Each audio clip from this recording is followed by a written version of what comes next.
Hello, and welcome to Unity of Fredericksburg. My name is Linda, and I'm pleased to welcome all of you to the Unity of Fredericksburg weekly online gathering. At Unity of Fredericksburg, we are advancing the movement of spiritual awakening and transformation through unity, a positive path for spiritual living. We thank those of you watching on YouTube live or later and invite you to subscribe to our YouTube channel. If you're able to attend live, we encourage you to join us in the Zoom community room for the full Sunday morning experience, including music, prayer, and connection.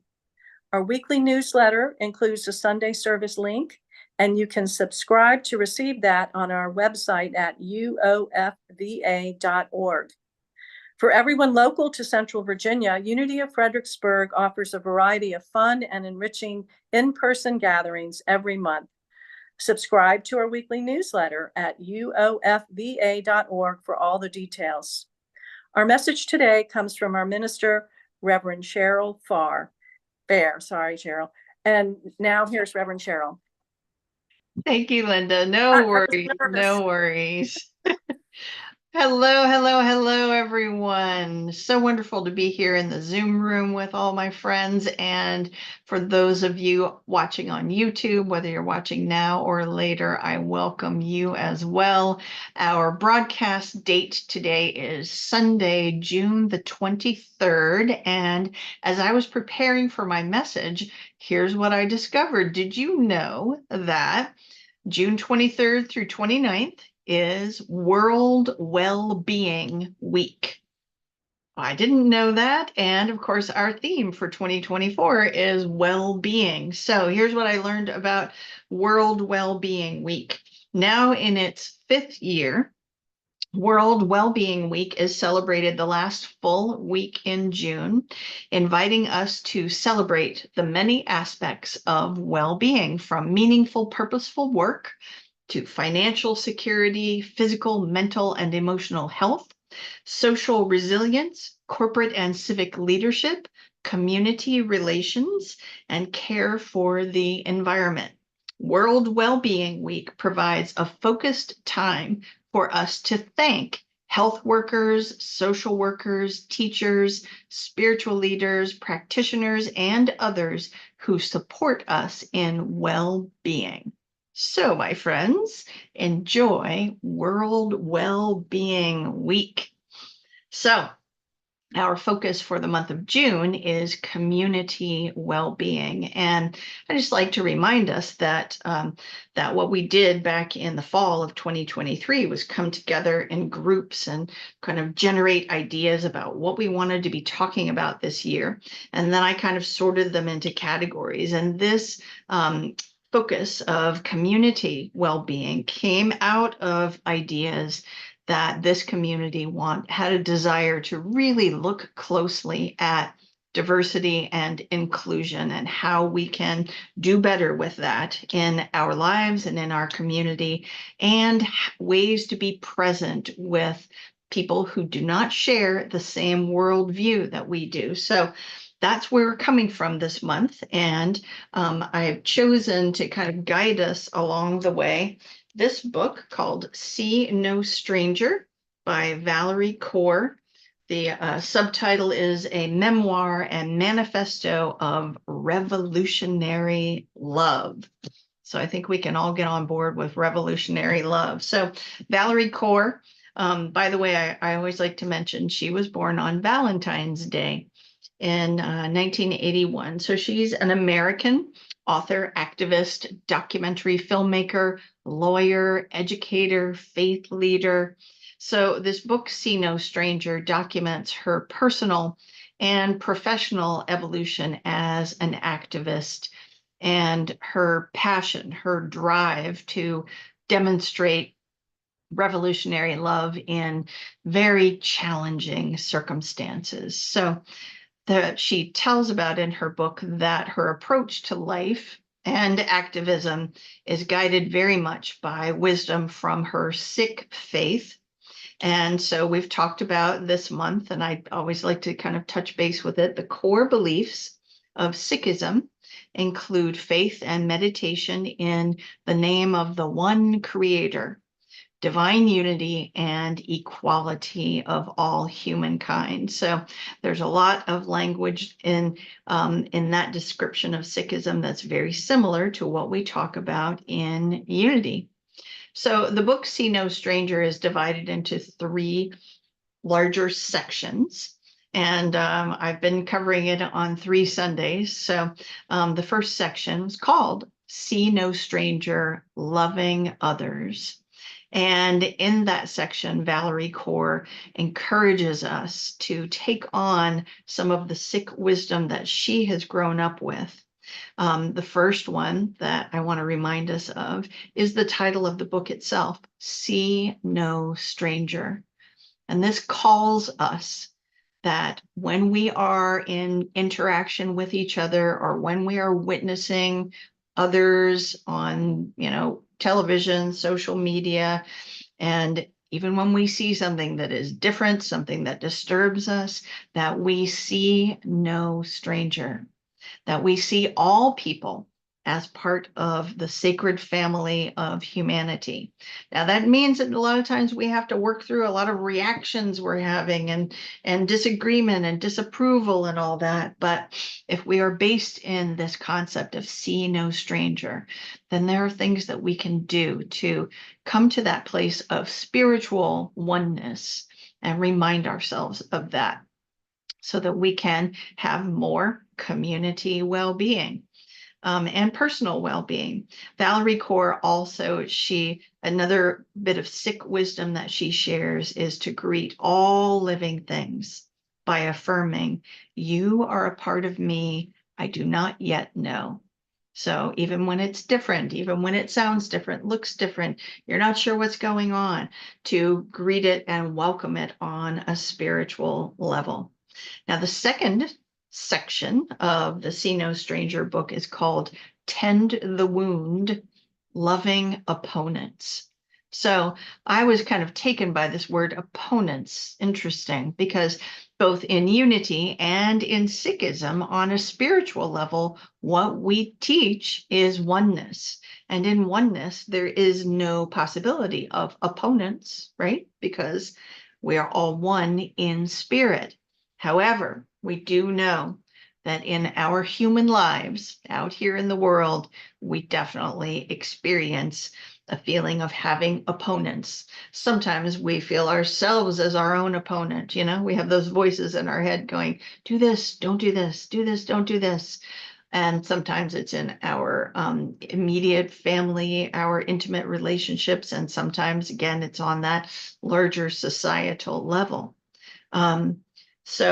But it's important for us to remind ourselves of that spiritual oneness to help us to process. So whenever you're experiencing strife in your life or in your community, our author, Valerie Kaur, encourages us to take the time to feel your feelings, process your feelings. She speaks particularly about rage, about anger, processing in a safe container. So not always a good idea, or a safe container to get face to face with someone with whom you disagree and have it out. That's not safe a lot of times, but in a safe container, with trusted others, in a journal, with, however it is, throwing pillows, whatever it is that is a safe container for you to feel your feelings, process your feelings. And she says, once you've kind of let go in that way, she encourages us to take the time to be in a mindset of curiosity, of wonder about the other person or group of individuals, wondering what that's about, what has brought about their position, their behavior, and being willing to ask yourselves questions, or if you can be in a safe space with the other, if you are willing to ask questions and listen, just listen to what their perspective is, what their point of view is. And back to the title of this section of the book, Tend the Wound. So we very often, if we are at odds with someone or with an organization, it's because we feel hurt. We have a wound. So it's important for us to tend our own wound, which is what she's talking about when she talks about processing our feelings in a safe container, but also witnessing that in our opponent, that they also have a sense of woundedness. And what is that about? Where does that come from that would bring about this kind of behavior or this kind of worldview? See if you can get yourself in a space of wondering, of asking questions, of safely listening if you can. And if you can be in a space, what I encourage, if you're kind of witnessing something from afar, you can always hold others in a mindset of loving kindness. And the last Sunday I spent with you, we actually in our meditation did a practice of loving kindness. So that's a wonderful way to kind of come together in community, even if it's just on a spiritual level, right? And the last part of that second section of the book, Valerie Kaur talks about reimagining. Now, with that, she's talking about really kind of reorganizing and revolutionary changes in societal structures. I haven't taken us in that direction because that's kind of not what we're about here, is spiritual well-being, right? And having a spiritual practice. So what I'm encouraging you to do when you are engaged in or witnessing conflict is to put a claim on your power of spiritual imagination. So this doesn't mean spending your prayer time thinking up ways to do things. This is not an intellectual exercise. This is an exercise of claiming that power of imagination, knowing that in the universe and the expanse of options out there of what could happen, how things could get better. There are so many options that our little brains haven't been able to wrap our, thoughts around yet. So put a claim on your power of imagination, that changes and an energy of coming together and an energy of healing can happen in so many ways, and you are open to it. And you claim that your imagination, kind of opening the curtains to possibilities that your human brain is not going to be able to come up with. And so in that way, from a unity perspective, we can think about reimagining things going forward, being open to possibilities that we are not able to think up in our brains. So with all of that, we're now going to talk about the third section of her book, and it is called Breathe and Push, Loving Ourselves. Now, it's important to mention that at this point in the author's writing, she has become a mother and she has experienced childbirth. And so a lot of her references have to do with that physical process of giving birth. And she's kind of expanding that out to look at how we can find ways to come together as people, as communities, using that model of childbirth. So the first section of that is called Breathe. And I think a lot of us who have done spiritual work know that a lot of spiritual work is founded in breath work, right? Because isn't that just kind of a foundation of what's going on in our body? It's, in essence, and it's, purest sense, I see breath as sort of like that intimate connection with all that is, kind of breathing in the universe and connecting, breathing out and connecting. So breath work is something that we know about, right? We've heard about in lots of different ways. Let's hear what Valerie Kaur has to say about breath. So here she is. When we pay attention to our breath, our minds are called to the present moment, not the past, not the future, here and now. Inhale, exhale. Breathing creates space and time to be present. present to emotion, present to sensation, present to surroundings, present to another, present to ourselves. Breathing is perhaps the most universally available wellness tool. Try it now. Take one breath. Notice the sensations in your body as you do this.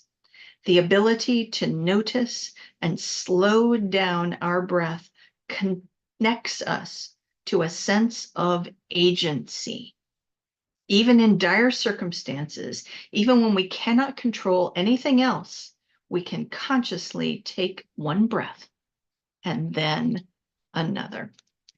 So, as we consider conflict that we experience in our lives, breathing is a key practice of self-care, of settling ourselves, and thereby creating space for coming together in community.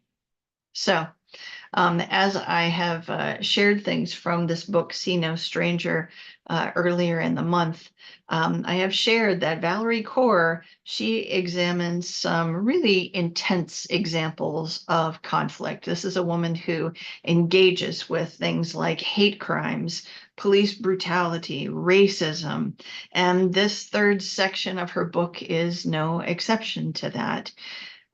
As she talks about through the whole first part of this part she calls Breathe, when she and her husband traveled to Oak Creek, Wisconsin in August of 2012. Oak Creek was the site of the first of many U.S. mass shootings taking place at houses of worship. And this particular one was at the Sikh Temple of Wisconsin. Needless to say, it's fairly intense. And for those of you who really want to dive into this kind of work, I absolutely recommend this book. I'm not going to go into the details of all of that today because we only have a certain amount of time. But let me just read from Valerie Kaur, sort of her explanation of why she is sharing this, because she shares this story in really intimate detail. Here she says, I invite you to hear this story. I invite you to grieve with us, and in doing so, to love us. Listening to a story about mass violence is labor, but labor is bearable when we breathe together.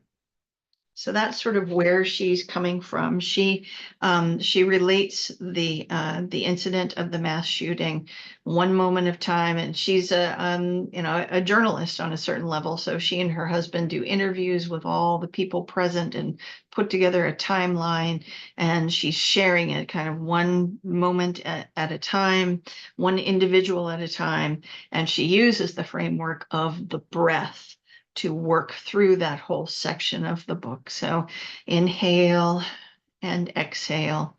So just, take it for a moment. Let's just do that with her. You can imagine the intensity of a story like this. So just inhale and exhale. Inhale and exhale. Breathing is something that we all have in common, right? It's something that we all do. Centering on our breath, again, is a key way to exercise self-care when things are going on in your life. And honoring the breath in others provides space for us to come together in healing, in forgiveness, in community. So the next section that Valerie Kaur goes into, and in her book, she calls push. Again, she's in this analogy of childbirth, and she's talking with us that healing requires us as individuals and communities to push through pain and discomfort, right? There are many times when we have things coming up, they're difficult, they're painful. We might spend some time avoiding it or spiritually bypassing it or whatever. But if we really want to do some healing, we have to push through the pain and discomfort. let's hear a little bit from our author here. Healing is the long journey of returning to our bodies. It is a kind of labor that requires breathing and pushing, resting, and then going deeper. We must be willing to notice and befriend sensations, including pain and discomfort. So, so many kinds of healing in our lives require that we be present in our body. And as many of us have experienced or are aware of through our professional background or training, when people experience trauma, and there's lots of different kinds of trauma, right? Very often an initial reaction that our human brains have is to kind of dissociate from the body because the body has experienced trauma, and kind of vacate the body, go to, I think of it myself, that sort of temporary dissociation as going to a safe spiritual space. Here's a little bit more from our author about this aspect of trauma. For survivors of trauma, just noticing our bodies can be terrifying. Many of us have left our bodies. We're not embodied creatures. We're not living inside our own muscles and cells and sinews. And so we're not in our power. We're not in our energy, says playwright and activist Eve Ensler. So our author, Valerie Kaur, she shares some of her experience with her own personal trauma and the journey that she goes through with a therapist to help her push through the pain and the discomfort so that she can do healing. Now, for me personally, one of the experiences I've had in my life was a fairly extreme level of physical trauma from being in an auto accident. And what I used, and this would have been months after the accident when I really started feeling issues with flashbacks and traumatic memory, was I used unity practices to process traumatic injury and come back into my body so that I would feel safe in the body. So our author encourages us as individuals, as communities, to seek out the help that we need to do that processing. So whether those are spiritual practices like I have used, whether that's seeing a trauma therapist, to seek out the help that we need so that we can push through that pain and discomfort and come back to the body and realize that it is an ongoing process. It's not a one and done kind of situation. Our bodies remember things that we don't remember in our minds a lot of times, but our bodies remember that impact or that situation or how you felt. And so it's something that you will need to revisit on a regular basis. Here's something our author says: healing does not mean the end of suffering. It means the freedom to return home again and again to our bodies and to one another. So I encourage you to find what you need in order to do that for your well-being, for the well-being of your community, however you define that. The last section of this part of the book with Valerie Kaur, she calls transition. Again, she's in this languaging of childbirth, and transition is that point where you push through the pain and you start giving birth to something new. And she spends a lot of her time in this section of the book talking about forgiveness, right? And forgiveness is a key part of loving ourselves. Forgiveness is not something we do to heal someone else, to fix them of that awful thing they said to you or being however they are. It is something that we do for ourselves.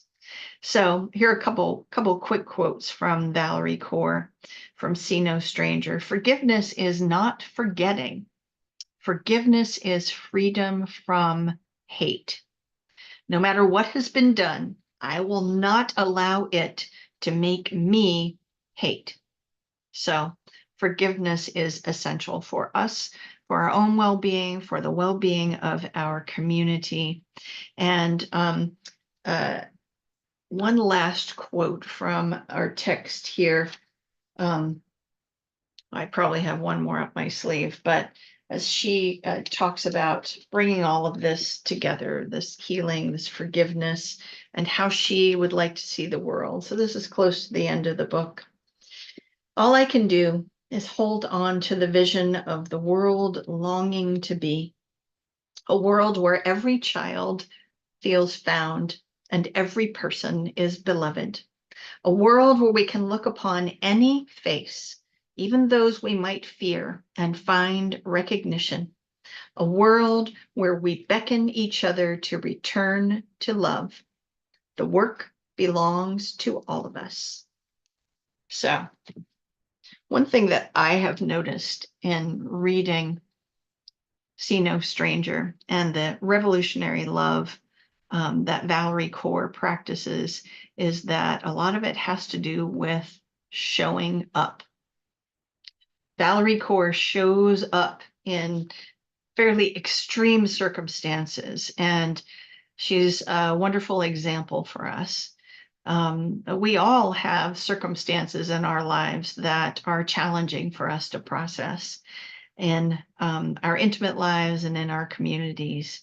And she helps share some ways that we can process things so that we can all continue to show up.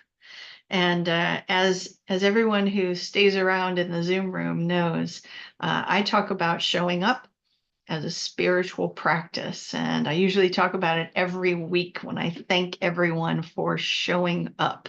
As I was doing my research today, I found a piece from the website Spiritual Passages called Ministry of Presence, Just Showing Up. So here's a little story. In 2000, a Jesuit priest named Reverend James Martin received the distressing news that his father was dying. One of the people who helped the family through this process was Sister Janice Farnham, Martin's professor of theology from seminary. Sister Janice had met Martin's father briefly, and even though they didn't know each other well, they had formed a special bond. And not long before Martin's father died, Sister Janice expressed her wish to come and visit, a journey that required significant time and cost to her. Sister Janice took a train for 5 hours and another commuter train and found her way to the hospital, spent time with Martin's father, got back on the train and went back home. Martin said, "It was one of the nicest things I've ever witnessed. The fact that a Catholic sister would come and visit my dad was a big deal for him, and I think it prepared him for his death. He died a week or two later." Today, more than 20 years later, Martin still thinks about Sister Janice's act of generosity. And now, when he learns of a baptism, a wedding, a funeral, or someone who is dying, he has a new rule for himself. If he's able to go, he will go. As Martin says, 99% of life is showing up. Never underestimate what we in the Jesuits call the ministry of presence, just showing up. So, whatever you do, my friends, for the benefit of your own well-being and your community well-being, be present, show up. Now, let me just make this reminder, and I've said this many times as we've gone through this, and I'm sure I'll continue this reminder in the future. We always need to remain safe. So we're not encouraging you to show up in a place that's not safe or be in an engagement with someone that is not safe, because there are different ways to be present and show up, right? We can always always be present spiritually, right? And in that space of spiritual oneness that we practice every week in unity, we can practice loving others. We can practice loving opponents. We can practice loving ourselves. We can use a practice of extending loving kindness to everyone. We can practice forgiveness. We can focus on our breath as a fundamental way of doing all of that. So as we move into our time of meditation, my friends, I'm going to read one more passage from See No Stranger about our breath, and we'll allow this to guide us into our time of silence today. So get comfortable. If you wish, you can relax your vision, whatever works for you. Here's Valerie Kaur. Place a hand on your chest. Take a deep breath. Feel your belly fill up. Hold the inhale for 4 counts. Feel the suspension. Now exhale for 8 counts. Feel your heart beating in your chest. You are alive. You are here. Gently look around you. What is the most beautiful thing that you can see right now? Look at it for a moment. Notice its color and shape and the way the light falls on it. Let yourself wonder at it. No matter what is happening out there in the world right now, no matter how dark or violent or cruel, this beautiful thing also exists. The world right here is just as real as the world out there. Take another deep breath and notice how it's a little easier after you make note of beauty. Let's take that practice of breath and noticing into the stillness together right now.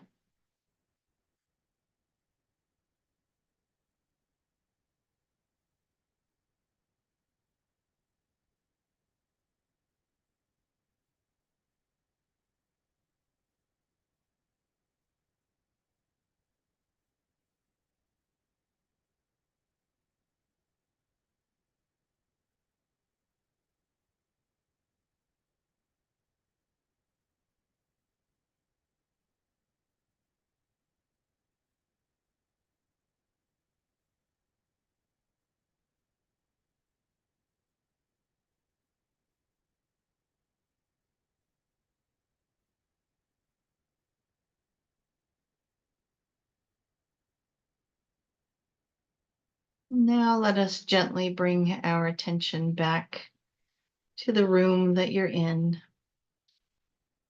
the seat where you rest, the sounds around you, the air against your skin. And as we finish our time of meditation, let's do so with an affirmation. Here's the affirmation. I'll say it once, and then you can repeat it with me at home for 3 times, okay? As I breathe, I am present and I am grateful. Say it with me, friends. As I breathe, I am present and I am grateful. One more time. As I breathe, I am present and I am grateful. So I am, my friends.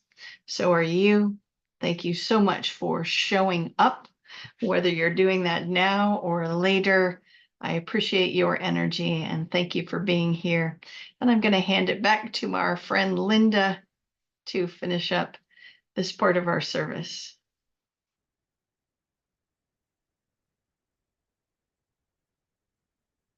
Come on, Linda. Here she comes. Hi, thank you. Thanks for watching the weekly broadcast from Unity of Fredericksburg. Visit our website, uofva.org, to learn more about our mission of spiritual awakening and transformation, and support our ministry with your financial donation. Thanks again for watching, and see you